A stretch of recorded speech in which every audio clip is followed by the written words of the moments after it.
बिस्मिल्लाहिर्रहमानिर्रहीम अस्सलाम वालेकुम नाज़रीन, मैं हूं आपका मेज़बान दानिश अंसारी और आप देखते हैं मेरा YouTube channel Danish Ansari official. नाज़रीन, आज हम बात करेंगे मलिक महबूब साहब से। आप सबके फेवरेट हैं, टूर एस्ट्रोलॉजर हैं। अस्सलाम वालेकुम मलिक साहब, कैसे हैं आप? वालेकुम अस्सलाम। अल्लाह का करम है। आप बताएं क्या हाल चाल है दानिश साहब। अल्हम्दुलिल्लाह मलिक साहब, मैं भी ठीक हूँ। मलिक साहब, आज प्रोग्राम का आगाज़ एक पॉलिटिकल खबर से करना है और प्रोग्राम का आगाज़ हम पॉलिटिकल खबर से इस वजह से कर रहे हैं क्योंकि खबर बड़ी अहम है।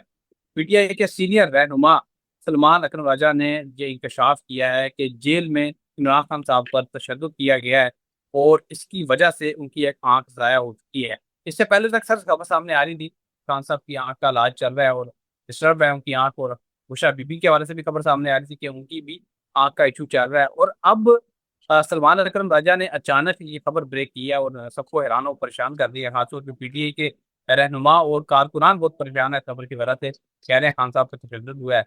आप बताएं सर, खान साहब की सेहत कैसी है, क्या देखते हैं? वक्ती ढांचा तो आप अक्सर बनाते रहते हैं, क्या मुस्तकबिल देख रहे हैं? अच्छा, अब वक्ती जायचे पे आता हूं, लेकिन मैं अपना एक कमेंट यहाँ पे जरूर डालना चाहूंगा।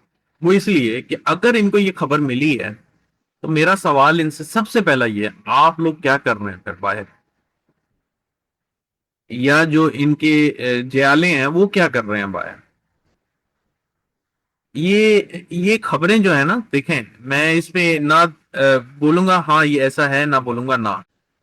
जायचे के हिसाब से मुझे उनकी सेहत डिस्टर्ब दिखती है, इसमें कोई दो राय नहीं है। मैं ये बोलता हुआ आ रहा हूँ और बोलता रहूंगा कि सितंबर अक्टूबर तक खान साहब के जो अपर बॉडी पार्ट है, ये जो सीने से ऊपर आता है, इसमें आंखें, कान, नाक, सर सब आता है, दिमाग भी आता है, इसमें प्रॉब्लम रहेगी और इन्फेक्शन से रिलेटेड ही रहेगी। और जहां तक आपने दो तीन दफा मुझसे पूछा खान साहब को क्या करना चाहिए, मैंने आपको पहले भी बताया है कि खान साहब के पास अगर कोई ऐसा ऑप्शन आता है कि अपनी सेहत के लिए बाहर जाना पड़े तो उनको जाना चाहिए। वो बड़े डिटरमिन है, नो डाउट। लेकिन अफसोस के साथ उनकी जो पार्टी है वो उतनी डिटरमिन नहीं है, वो अपना फायदा देख रही है, वो एंजॉय कर रही है अपनी लेविश लाइफ। तो मेरे ख्याल से खान साहब को अपनी जिसको बोलते हैं स्ट्रेटेजी, उसको चेंज करना चाहिए। Okay sir. अच्छा सर, अभी आपने एक क्वेश्चन किया और आपने पीटीआई की क्यादत से पूछा कि पीटीआई की क्यादत फिर क्या कर रही है। सर, पीटीआई की क्यादत ये कह रही है कि कौमी असम्बली में आज की खबर है और उसने मुझे भी बड़ा हैरान कर दिया है कि पीटीआई के दो सीनियर कारकुनान, इकबाल अफरीदी सीनियर रहनुमा है ये, और जुनैद अकबर, इनके नाम से तो सारे ही वाकिफ हैं, ये दोनों आपस में लड़ पड़े और लड़ाई यहाँ तक पहुंच गई कि एक दूसरे के गिरबान पकड़ लिए। बड़ी मुश्किल से इनकी सुलह कराई गई और इनको एक दूसरे से अलहदा किया गया। सर, अगर क्यादत ये कर रही है, पीटीआई का ये हाल हो चुका है कि आपस में लड़े जा रहे हैं, तो फिर तहरीक कैसे चलेगी? क्या खान साहब को अब कोई बाहर आके कोई नई पार्टी बनानी पड़ेगी या अंदर बैठ के कोई नई पार्टी बनानी पड़ेगी जिसमें कोई नई क्यादत होगी, यंग क्यादत होगी? क्या देख? देखिए, मैंने आपको इस खबर से पहले ही बोल दिया था कि खान साहब इनके ऊपर रिलाय ना कर। ये पीटीआई के बट चार्ट में ही दिखता है, धोखा है।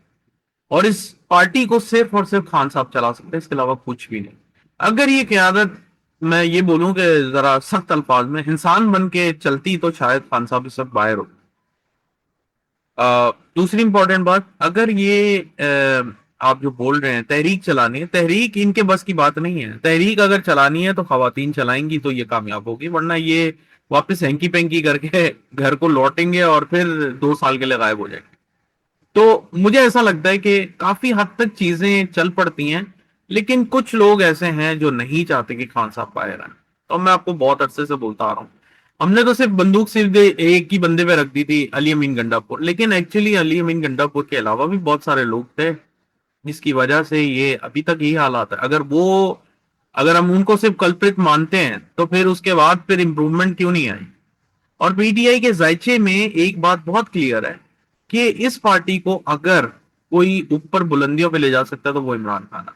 और बाकी सब आए बाएं शाएं एक्स वाई जेड जो मर्जी आके कर लें, अपने अपने तहरीकें चलाएं, जो भी कर, कुछ भी नहीं। बिल्कुल सर, आपने यही बताया था कि पीटीआई के जो रहनुमा है उनसे आपको कोई उम्मीद नहीं है, लेकिन सोहेल अफरीदी साहब के हवाले से आपने अक्सर उम्मीद का इजहार किया कि इनमें आपको खान साहब की झलक भी दिखाई देती है। सोहेल अफरीदी साहब ने कहा है कि अगर खान साहब को एक 24 घंटों में अगर हॉस्पिटल नाम मुंतकिल किया गया तो वो पूरी तैयारी से आएंगे और वफाक पे हमला बोल देंगे। सर, ये अल्टीमेटम तो इस तरह के पहले भी दिए गए, जो सबक खैबर पख्तूनख्वा के वज़ीर आला थे। आलिमीन गंडापुर उनकी तरफ से भी इस तरह की वार्निंग्स दी गई, लेकिन इस पे अमल बहुत कम किया गया। आप क्या देख रहे हैं, क्या इस मरतबा सुहेल अफरीदी वाकई कोई काम कर गुजरेंगे? देखिए 15 तारीख के बाद तो मैंने आपको पहले ही बोला होगा, जैसे ही सन ट्रांजिट करेगा टॉरस में तो चीजें पाकिस्तान की पॉलिटिकल बहुत डिस्टर्ब होने लगी है, इतनी ज्यादा कि मैं अभी आपको एक्सप्लेन भी करूं तो आपको यकीन नहीं आएगा। ये एकदम से चीजें जो हैं बिल्कुल उल्टी चलना शुरू हो जाएंगी। और आने वाले दिनों में जैसे मैंने कहा है, सोहेल अफरीदी अगर करना भी चाहें, वही बात है ना सर, इतनी बीच में भीड़ में काली भेड़ें हैं तो कैसे ढूंढेंगे। वैसे इन लोगों को सब पता होता है, ऐसा नहीं है, लेकिन मजबूरी है और लिमिटेशंस होती हैं हर चीज की, उसकी वजह से ये लोग किक आउट नहीं कर पाते। लेकिन आने वाले दिनों में जुपिटर की आप मेजर मूव का इंतजार करें। जुपिटर की मेजर मूव हो रही है जून के फर्स्ट वीक में। अगर इन लोगों को कोई तहरीक भी चलानी है, आई थिंक वो बेस्ट टाइम होगा। उसमें जरूर आवाम निकलेगी, आवाम निकलेगी, क्योंकि ये टाइम चल पड़ा है। और पता नहीं मेरी सामने से एक नजर से कोई खबर भी गुजरी है, ना सिर्फ यहाँ पे, पता है कौन से शहर बहरीन वगैरह में शायद कुछ ऐसे मामला चल रहे हैं जहां पे शायद लोग सड़कों पर आने वाले हैं। तो हालात डिस्टर्ब है पूरी दुनिया के। अगर आप ये बोल रहे हैं कि ये नहीं होंगे, मुझे लगता है बहुत ज्यादा होंगे। Okay sir. अच्छा सर, एक और चीज आपसे पूछना चाहता हूँ कि पीटीआई के कई कारकुनान हैं, गुज़श्ता एक महीने से हम देख रहे हैं कि उनको बरी किया जा रहा है, जो बेगुनाह जेलों में बंद थे पिछले 3 साल से, उनको अब रिहा किया जा रहा है। पीटीआई के जायचे में क्या कोई अच्छा कोई योग बना है, कोई सितारे बेहतर हो गए हैं कि इतने सारे तादाद में रहनुमा जो हैं, कारकुनान जो हैं, उनको राहत मिल रही है? अभी आज की यह खबर है कि 74 कारकुनान जो हैं पीटीआई के, उन्हें बेगुनाह करार देकर बरी किया गया 9 मई केसेस में। क्या वजह है इसकी? देखिए मैंने तो आपको पहले भी कहा है और बताया भी था कि ये साल में इनके तकरीबन सारे ही रहनुमा बाहर आ जाए इस साल। आप देखें, वेट करें, जून तक का वेट करें, बहुत बड़ी बड़ी न्यूज आने वाली है पीटीआई के की तरफ से। मुझे बहुत ज्यादा उम्मीद है इनकी तरफ से बहुत ज्यादा न्यूज आएंगी आपको। Okay sir. अच्छा सर, हुकूमत के लिए एक तरफ ईरान और अमेरिका की सुलह कराना एक बड़ा चैलेंज बना हुआ है, दूसरी तरफ हमारी मुईशत जो है वो बड़े हिचकोले खा रही है और बड़ी परेशान है हुकूमत। तीसरी तरफ सर एक बड़ा इशू दहशतगर्दी का है। आज एक और वाकया हुआ है, पहले बन्नू का वाकया हुआ, फिर लकी मरवत का वाकया हुआ, और फिर बलूचिस्तान में बारखान में दहशतगर्दों के खिलाफ ऑपरेशन में सिक्योरिटी फोर्सेज के 5 एहलकार जो हैं वो शहीद हो चुके हैं, जबकि 7 दहशतगर्द इसमें हलाक हुए हैं। सर पाकिस्तान में दहशतगर्दी फिर एक मरतबा सर उठा रही है, और आपने ये प्रोडिक्शन की थी, आपने बताया था कि पाकिस्तान दहशतगर्दी के खिलाफ एक नई जंग में जा रहा है, और आपने वाशगाह अल्फाज में ये बात बता दी थी। जो नाज़रीन हमारा प्रोग्राम डेली देख रहे हैं उन्हें इसकी बात मालूम है। लेकिन सर मैं जानना चाहता हूँ कि ये सिलसिला कब खत्म होगा, इसका कोई इख्तिताम भी है या नहीं? देखिए मुझे नहीं लगता। मैंने आपको पहले भी कहा था कि अल्लाह ना करे, अल्लाह ना करे, मैं अल्लाह करे मैं गलत हूँ, 100% गलत हूँ। ये जो अफगानियों के साथ जो जंग इन्होंने खोल दी है ना, ये ये बहुत ज्यादा मुश्किलों से निपटेगी सर, बहुत मुश्किलों से निपटेगी।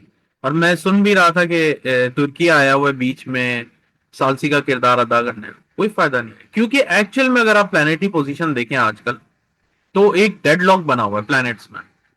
सारे के सारे प्लैनेट वो आपको राहु केतु के बीच में मिल रहा है, और ये जब डेडलॉक होता है तो दुनिया में बहुत सारी चीजें स्टक हो जाती हैं। आप देख लें, आजकल ईरान अमेरिका की कोई डील नहीं हुई है, वही चल रही है बहसों मुबाहिसा, फायरी स्पीचेस, लेकिन कुछ नहीं हो रहा। तो ये यूं ही रहने वाला है जब तक कि ये डेडलॉक नहीं खत्म होगा। ये डेडलॉक जुलाई में जाके खत्म होगा, जो सितारों का डेडलॉक।